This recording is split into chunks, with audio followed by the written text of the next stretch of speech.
پشاور میں new year night امن و امان کی صورتحال برقرار رکھنے کے لیے خصوصی سیکیورٹی پلان تشکیل دے دیا گیا۔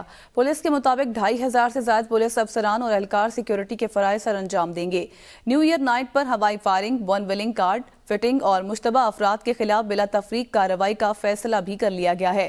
شہر کے تمام داخلی اور خارجی راستوں کی نگرانی سخت، اندرون شہر میں بھی اہم مقامات پر ناکہ بندیوں پر کڑی نگرانی بھی جاری ہے۔ اس متعلق بات کریں گے بیورو چیف پشاور فرید اللہ سے۔ فرید اللہ، کہیے گا نیو ایئر نائٹ پر سخت انتظامات کیے گئے ہیں؟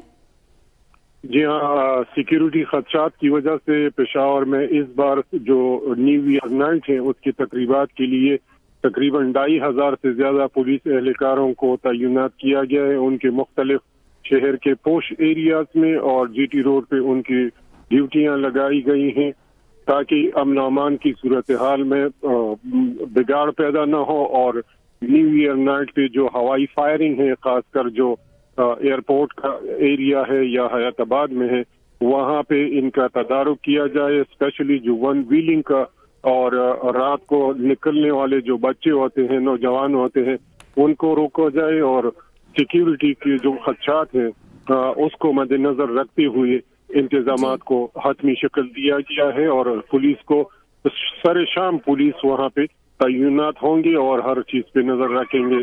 جی، بڑی تعداد میں سیکیورٹی اہلکار تعینات کیے گئے ہیں۔ بہت شکریہ فرید اللہ۔